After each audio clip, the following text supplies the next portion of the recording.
1936, South Africa, 16 infants were baptized and never seen again. The Bethulie Doctrine. Bethulie, a small town stitched into the dusty heart of South Africa. By 1936, it was little more than a cluster of cottages, a church with a cracked bell, and dirt roads that turned to rivers when the rains came. Outsiders rarely visited, and when they did, they found silence waiting for them. At first glance, Bethulie seemed ordinary. Chickens scratching in the yards, children chasing one another through patches of dry grass, smoke rising from clay ovens in the early morning hours. Yet beneath the simple rhythm of daily life, something darker pulsed. A quiet unease, as though the entire town was holding its breath. It was a place heavy with history. Bethulie had once been a mission station, then a battleground during the Anglo-Boer War, and finally a settlement for those who wanted to disappear from the world. Many who lived there carried secrets, some too heavy to speak of. But in 1936, the town's secrets would take a horrifying turn. 16 infants, baptized in the old Dutch Reformed Church, would vanish without a trace. The church itself was a relic.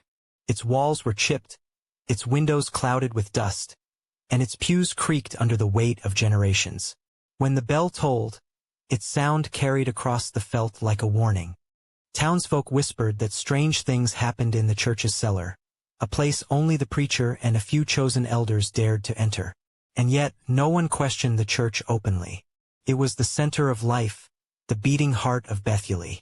Weddings, funerals, baptisms, all took place under its roof. To challenge it was to challenge God himself.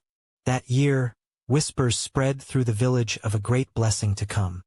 The preacher, a towering man with piercing eyes and a voice that could still a room, spoke of it during Sunday sermons. He promised salvation for the children, a baptism unlike any before. Families were told their infants would be chosen to lead Bethulie into a new age of purity, free from the sins of their ancestors. Mothers wept with joy, fathers nodded with pride. The chosen families felt touched by the divine. After all, who could refuse the promise of holy protection? 16 names were quietly recorded. 16 infants were marked. But the town itself seemed to sense what was coming. Crows began gathering on the church steeple. Dogs barked in the night at unseen figures. Some said they heard crying in the wind, though no child's voice could be found. Others claimed to see candlelight flickering in the church windows long after midnight. Still, no one spoke. In Bethulie, silence was survival. The day of the baptisms arrived. Families dressed their infants in white cloth, soft as dove feathers. The church smelled of wax and damp stone, the air heavy with incense. The preacher's booming voice filled the rafters, echoing with promises of eternal life. Each child was carried forward, each forehead marked with water. And with each baptism, the air grew colder, as though something unseen was watching from the shadows. When the ceremony ended, the families smiled, relieved, believing their children were now blessed. But the truth was just beginning to unfold. 16 infants entered the church that morning. By nightfall, none remained. Bethulie would never be the same again. The town's name, once barely a whisper on a map, would become forever tied to a mystery steeped in silence, grief, and dread. And it all began in a place the world had nearly forgotten. The children were the heart of Bethulie. They were the promise of the town's survival in a land where droughts, war, and disease had stolen so many lives before. In 1936, when the preacher announced that God himself had chosen 16 infants for a sacred baptism, families felt pride swell inside them. Their children were not ordinary, they were chosen. Each infant had a story, a lullaby sung at night, a mother's trembling hands sewing tiny garments by candlelight, a father carving a wooden cradle from the rough bark of an acacia tree. These children were dreams made flesh, futures waiting to bloom. The selection seemed random, but no one dared question it. The preacher's word was law. Among them was little Jacobus, born weak and sickly, his lungs rattling like dry leaves, but carried with fierce hope by his mother. There was Anna, the child of a farmhand's daughter, who swore her baby's eyes shone like polished glass when the moonlight struck them. And twins, Peter and Lucas, who never cried apart, their breaths rising and falling in unison as though they shared one soul. 16 fragile lives. 16 reasons for mothers to kneel each night, whispering prayers into the darkness. The town buzzed with anticipation in the weeks before the ceremony. Mothers polished the baptism gowns until they glowed white as winter clouds. Fathers cut branches of wildflowers to decorate the church aisles. Neighbors brought loaves of bread and baskets of figs, eager to share in what they believed would be Bethulie's greatest blessing. But with pride came jealousy. Those whose children were not chosen whispered in corners, suspicion flickering in their eyes. Why 16, they asked. Why not more? Why not theirs? And deep down, beneath the surface of celebration, fear took root. What if being chosen was not a blessing, but a burden? The preacher assured them all. His words rang from the pulpit like thunder. The Lord has marked these children. Through them, Bethulie shall find salvation. Some parents wept with joy. Others nodded in blind obedience. No one could imagine refusing him. To refuse was to turn away from God, and in Bethulie that was unthinkable. On the morning of the baptisms, the town seemed suspended in silence. The felt was hushed, even the birds refusing to sing. Mothers wrapped their infants in blankets soft as lamb's wool, pressing kisses onto warm foreheads, holding them close as though reluctant to let go. Inside the church, a strange hush lingered. The air was heavy, tasting of stone and dust. Candles lined the altar, their flames dancing shadows across the preacher's stern face. The first child was brought forward. The preacher dipped his hand into the font. Cool water touched the infant's brow. The bell tolled once, and then another child, another prayer, another toll. 16 times the ritual was repeated. 16 times the bell groaned through the rafters like a warning. The families smiled as they carried their children back to the pews. Proud, grateful, relieved. None could imagine that these moments, fleeting and fragile, were the last they would ever hold their babies. That night, the infants were taken from their homes. Some vanished from their cradles, others from their mother's very arms. No footprints in the dust, no broken doors, no sound, just silence. By dawn, Bethulie woke to horror. 16 cradles stood empty. 16 mothers screamed into the night. And the town understood too late. What they thought was a blessing had been a curse. The infants had been baptized, yes. But baptized into what? And why had they been taken? The night of the baptisms would be remembered not for joy, but for dread. It began with a sky heavy with clouds, their bellies swollen with the promise of rain. Thunder rolled in the distance, low and restless, as though the heavens themselves were uneasy.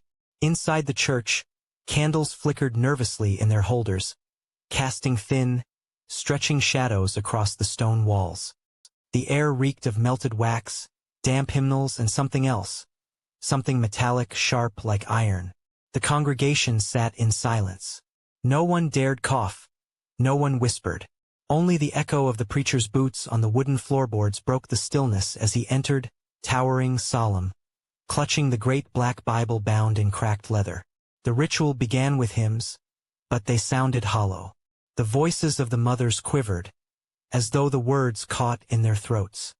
Fathers gripped the pews until their knuckles whitened. And through it all, the preacher's voice thundered, filling the rafters, each word pressing down on the townsfolk like a weight they could not escape. He spoke of sin, of redemption, of the necessity of sacrifice. But sacrifice of what? No one dared to ask. Each infant was brought forward, wrapped in white cloth, their tiny faces glowing in the candlelight. The preacher dipped his fingers into the baptismal font, but the water was strange that night, thick, darkened by shadows. Some said they saw a tint, as though a drop of blood had seeped into it. One by one, the children were marked.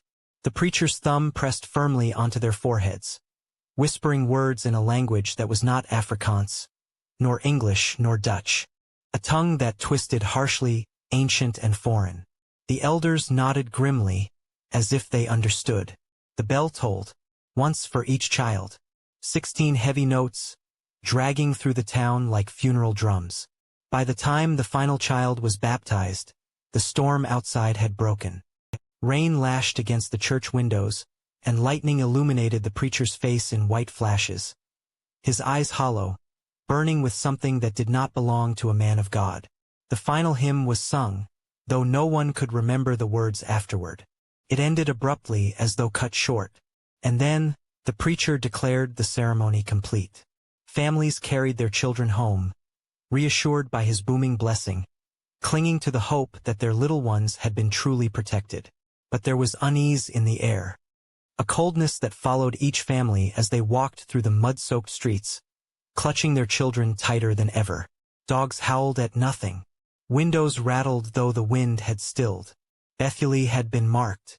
Some say the preacher lingered in the church long after everyone had gone, that he descended into the cellar beneath the altar, carrying something wrapped in white cloth.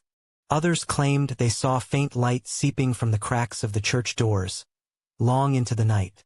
And then silence. No one saw him leave. No one saw what became of him that evening. What they did see was worse. By the following morning, 16 homes awoke to horror.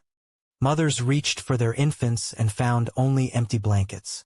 Fathers stormed through their homes in desperation, calling their children's names, tearing open cupboards, checking every corner. But the cradles lay still, the pillows cool. No cries pierced the air. No footprints led away. It was as if the earth itself had swallowed them whole. The baptism had not been a blessing.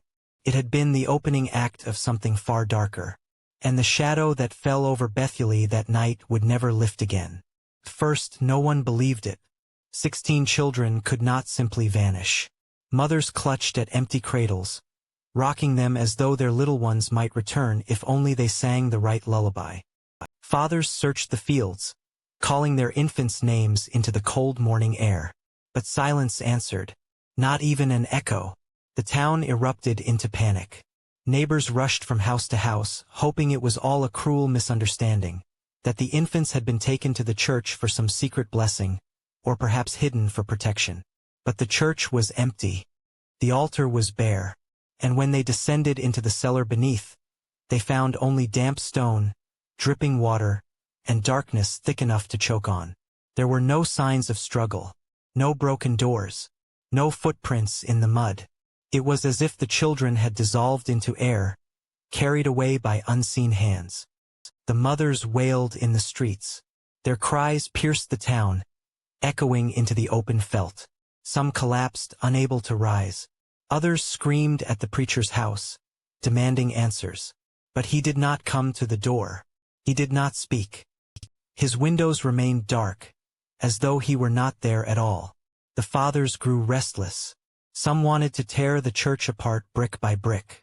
Others wanted to search the riverbanks, believing the children had been drowned. But the preacher's loyal elders warned them. To question the ceremony was to question God. Fear silenced many, but not all. That night, a group of fathers gathered with lanterns. They searched the town again. Barns, cellars, abandoned shacks at the edge of Bethulie. They even dug in the earth near the churchyard, convinced something had been buried there. The wind howled against them. The veldt stretched endless, swallowing their shouts. The lanterns flickered, their flames shrinking to whispers in the dark. And still they found nothing. Days passed, then weeks. The town sank into despair. Mothers stopped eating, their bodies hollowing into shadows. Fathers stared blankly at empty cradles, too broken to speak. The once bustling marketplace fell quiet, bread left unsold, livestock untended. Bethulie had become a ghost town, though its people still lived. The worst part was the silence. The silence of the church bell, which never tolled again. The silence of the children's laughter, stolen from the streets. The silence of neighbors who avoided one another's eyes, terrified of what they might see reflected there. Rumors spread like wildfire. Some said the children had been taken by raiders in the night. Others whispered of strange lights in the sky, a punishment from above. But the darkest theory was spoken only in hushed tones, that the preacher had given them to something that lived beneath the church, something older than Bethulie itself. No one dared speak it aloud in daylight. But at night, mothers clutched rosaries until their knuckles bled, whispering prayers to a god they feared had abandoned them. Bethulie had always been quiet, but now it was too quiet. The kind of silence that pressed against your chest, that made your heart race without reason. The kind of silence that told you someone or something was listening. And for the families of the 16, every creak of the floorboards, every rustle of wind in the dry grass, felt like the footsteps of their children returning. But they never did. 16 innocent lives had vanished. And Bethulie was left to drown in the silence they left behind. In the weeks that followed, grief should have consumed Bethulie. But something else rose in its place, fear twisted into obedience. The preacher, once silent, returned to the pulpit. His face was pale, gaunt, his eyes blazing with a strange conviction. He did not mourn the children. He declared them sanctified. According to him, the infants had not been lost, they had been offered. A baptism into a greater covenant, one the town was too blind to understand. He spoke of an ancient order, hidden in Scripture's shadows, where purity could only be bought with blood. He called it the doctrine. The people sat frozen as he thundered from the pulpit. His words were honey and poison all at once. He claimed the infants were chosen to cleanse the sins of Bethulie, to free the town from curses of famine, plague, and war. The mothers wailed, but the preacher silenced them with promises. Their children were martyrs, he said. Their sacrifice would bring blessing to every generation to come. It was blasphemy, but no one dared to shout it aloud. Strange things began to happen after that. The rains came early, soaking the dry earth until crops rose green and thick. Livestock that had been sickly grew strong again. Even the river, which had nearly vanished into a thin ribbon of dust, swelled with water. The people wanted to believe. They needed to, for how else could they endure such loss?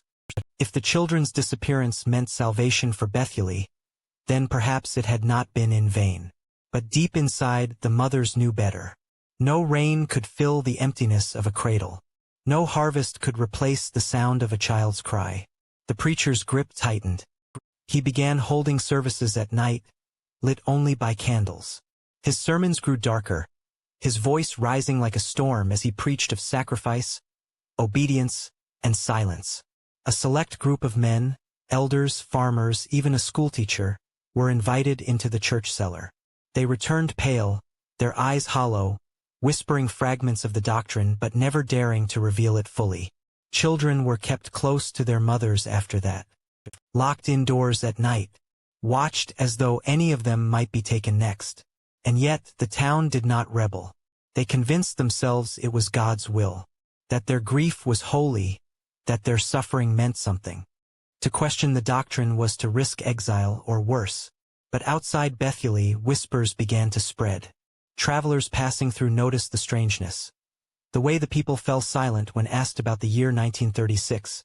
The way the church bell never rang anymore. The way the preacher's eyes seemed to follow them even after they left. The town had become its own prison, bound by secrecy and fear. The doctrine had been born in the cries of 16 children. And like roots growing underground, it spread quietly unseen, until it held the whole of Bethulie in its grasp. The world beyond did not yet know the truth. But within the town, one question lingered in every heart, though none dared to voice it. If 16 were taken for salvation, how many more would be demanded? The grief of Bethulie's mothers was unbearable. Their wails echoed through the dusty streets, rising above the rustle of dry grass and the creak of the windmill.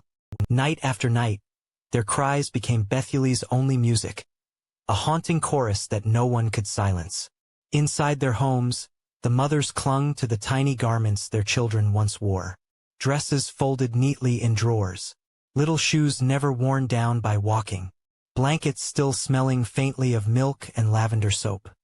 They pressed these things to their faces, breathing in the last traces of a life stolen too soon. But grief has sharp edges, and soon sorrow turned to guilt.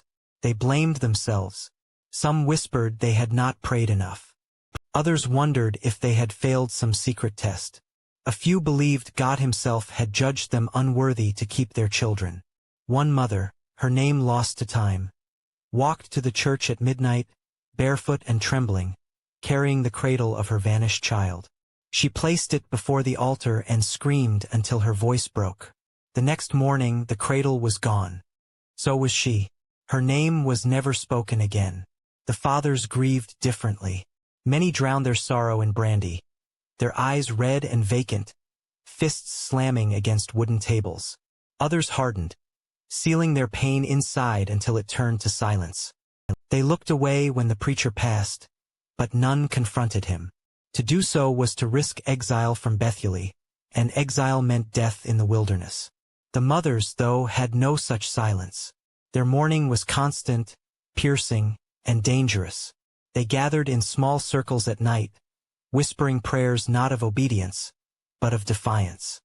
Some claimed they heard their babies' cries in dreams. Others swore they saw small footprints appear in the dust outside their doors, vanishing before morning. Hope is cruel when it lingers. Soon the preacher noticed. During a Sunday sermon, his voice thundered, "The cries of women are cries against God. Do not grieve what has been sanctified."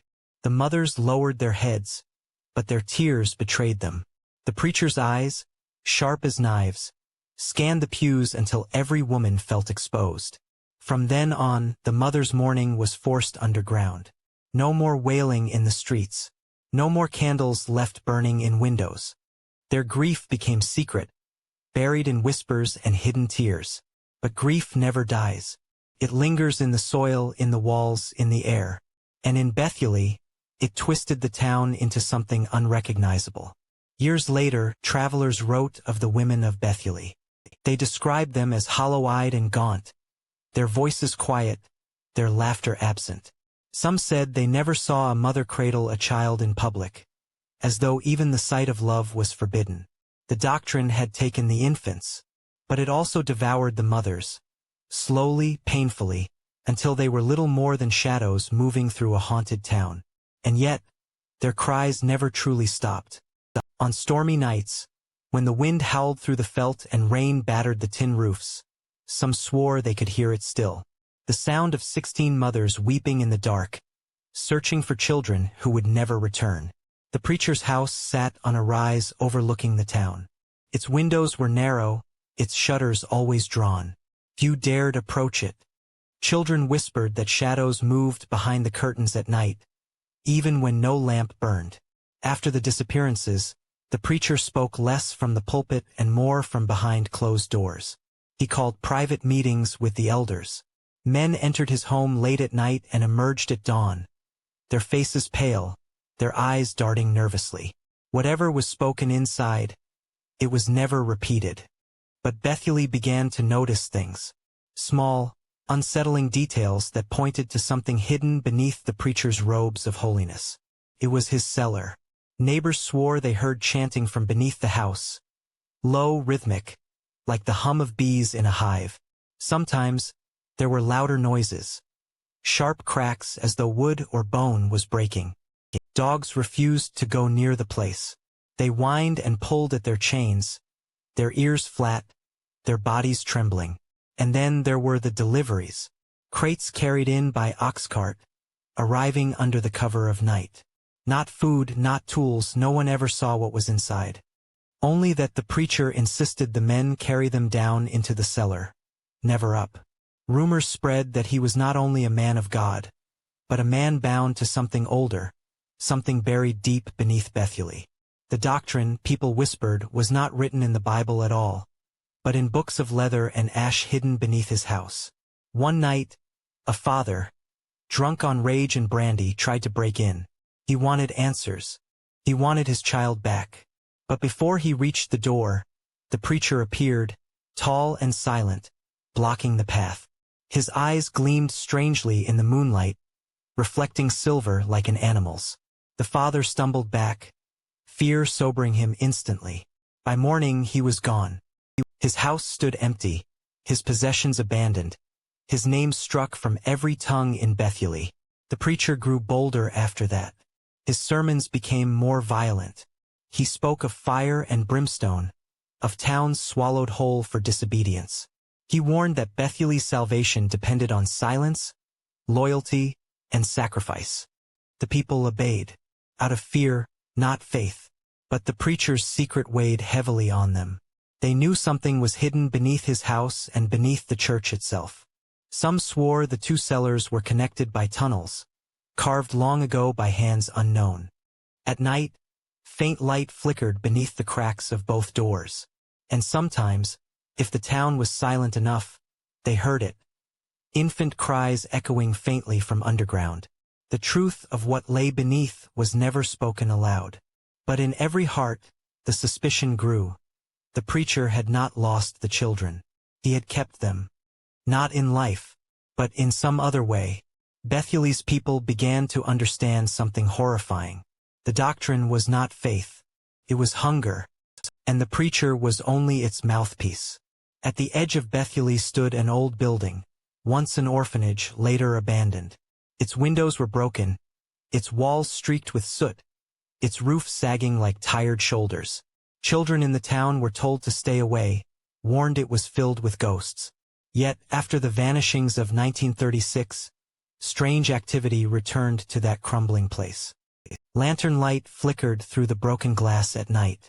Candles burned in windows that had been dark for years. Some swore they saw small shapes moving past the curtains, figures no taller than children. The whispers began. The infants were not gone at all. Farmhands claimed to hear crying when they passed by after dusk. Not the crying of babies, but of children older. Toddler voices weak and hollow, as though calling from deep inside the walls. The sound would stop the moment anyone drew near. Inside, villagers found signs that someone had returned. Dust disturbed, footprints in the ash. Old wooden beds dragged into rows, as though prepared for use again. Yet no one ever saw who slept there. Some believed the preacher had moved the children into the orphanage, hidden from sight, raised for some purpose no one dared to name. Others whispered something darker, that what moved within the building were not the infants at all, but shadows wearing their voices. One night, a mother swore she saw her daughter's face at the window, pale, wide-eyed, framed by the glow of a candle. She ran to the building, screaming her child's name, clawing at the locked doors. Neighbors pulled her back, fearing the preacher's wrath. By morning she too was gone, her home abandoned, her name unspoken. The orphanage became a wound no one would touch. Travelers who passed through Bethulie in those years later wrote about it. They said the town itself seemed normal by day, but at night the air grew heavy near the orphanage. Horses refused to pass its gate. Lanterns dimmed. Some travelers even claimed their children became ill after only walking past it. One story told of a trader who tied his horse near the building while he stopped for water. When he returned, the animal was dead. Its eyes wide open, foam still clinging to its mouth, as though it had died in terror. Bethulie's people said nothing. They only pulled their shawls tighter and crossed themselves when the building's shadow stretched across the road. The whispers tied the orphanage to the doctrine. Some said it was where the preacher trained the next generation, children raised not as sons and daughters, but as vessels for something unseen.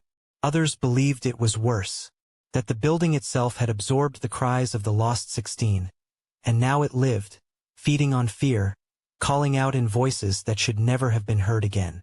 To this day, locals claim that if you stand before the orphanage on a stormy night, you will hear it. A lullaby sung by no mother. A lullaby that grows louder the longer you listen, until it feels like it's being sung just for you. The Song of the 16.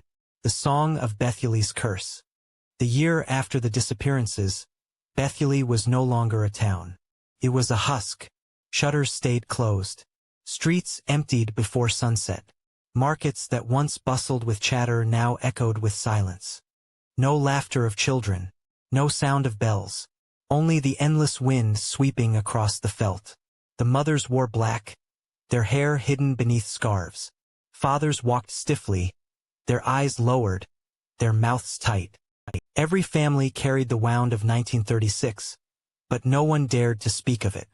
Bethulie had become a place where words could kill. Those who tried to leave never made it far. A handful of families packed wagons and fled into the open land, hoping to escape the doctrine's shadow. But within days they returned, or rather what was left of them did. One wagon was found overturned in the veldt, its oxen slaughtered, its canvas burned black. The family inside had vanished, their belongings strewn in the dust. Another wagon limped back with only a single survivor, a woman half-mad, her lips cracked, her eyes staring at nothing. She would not speak of what she saw, only that the road does not let you go. Bethulie was trapped. The preacher tightened his hold. Services became mandatory. Absences were punished with public shame, whispered threats, and sometimes disappearances. The people obeyed out of fear, even as their souls withered. The doctrine spread into every part of life. Marriages were arranged at his word. Harvests were tithed directly to the church. Even funerals were overseen by him alone, with prayers spoken in that strange language none understood. And yet, Bethulie prospered. Crops grew heavy. Disease dwindled. The land, once unforgiving, yielded without resistance. The town should have rejoiced. Instead, it recoiled. For every blessing was a reminder of what had been taken to buy it. By the late 1930s, rumors of Bethulie leaked beyond its borders. Travelers whispered of a cursed town. Traders avoided it, choosing longer routes. Missionaries who tried to visit were turned away at the gates by grim-faced elders. The South African press printed small articles, blurred accounts of missing children, strange sermons, frightened locals. But no official inquiry came. No police arrived. No government official dared step into the preacher's domain. Bethulie was left to rot in silence. The children of the town, those born after 1936, grew up in a place drenched in fear. They were told never to speak of the 16, never to ask questions, never to linger near the orphanage or the preacher's house. Their childhood was a cage, bound by silence and suspicion. But children notice what adults try to hide. They heard their mothers crying at night. They saw fathers drinking themselves into stupors. They watched the preacher's candle burning long past midnight, a lone flame in the darkness. Some grew afraid. Others grew curious. And curiosity in Bethulie was deadly. The aftermath of 1936 was not healing. It was rot. Rot that spread through families, through generations, until every soul in Bethulie carried the weight of the vanished 16. The town had survived the tragedy, but it had not escaped it. Time passed, but the memory of 1936 never loosened its grip. Bethulie aged into a place of shadows, where the doctrine lived longer than any of its believers. The preacher himself disappeared one winter's night in the early 1940s. His house was found abandoned, the cellar door wide open, the air below reeking of damp earth and smoke. No body was ever recovered. Some said he was taken by the very thing he had served. Others whispered he had fled into the wilderness to spread the doctrine elsewhere. But in Bethulie, his absence brought no relief. The fear remained, carved deep into the bones of the town. By mid-century, outsiders began recording strange stories. Travelers described the people of Bethulie as quiet, distant, their eyes haunted. Few children were ever seen playing in the streets. Those who did appear seemed frail, watched closely by mothers who never let them stray far. The orphanage still stood, blackened and broken, its windows like hollow eyes. Locals avoided it, but travelers swore they heard voices from within. Children singing in tones too perfect, too cold. A lullaby stretched thin, as if carried on the wind from another world. Historians who dug into the town's past found gaps in the records. Births unaccounted for. Deaths unrecorded. The year 1936 was nearly erased from church ledgers, as though someone had torn the pages away. Yet the gap itself told a story. And still the land prospered. Bethulie never fell to famine. Its crops outlasted drought. Its livestock thrived when other towns struggled. It was as though the doctrine had soaked into the soil, binding the earth to the bargain struck in 1936. But bargains always demand more. Through the decades, disappearances continued. Small, scattered, never enough to draw headlines. a farmhand's child, a traveler's baby, a young boy who wandered too close to the orphanage. Each vanishing was explained away, hushed by elders, buried in silence. And each time the rains came, the harvests grew fat. The town endured. Today, Bethulie is remembered in whispers, a name avoided in polite conversation. Locals insist the doctrine is only superstition, a ghost story told by old women. But ask them about 1936, and their faces harden. Their voices drop. Some will walk away without another word. Legends claim that on stormy nights, when thunder rattles across the veldt, the cries of 16 children still echo through the town. Some swear they have seen them. Small figures dressed in white, drifting near the orphanage, their faces pale as moonlight, their eyes black as the preacher's Bible. Whether truth or myth, the Bethulie Doctrine left a stain that history cannot wash away. It was born from a baptism, sealed in silence, and carried on the backs of grieving mothers who never saw their children again. 16 infants entered the church that morning in 1936. 16 lives were lost to shadows. And nearly a century later, Bethulie still carries their names in silence. The doctrine promised salvation, but what it delivered was a curse.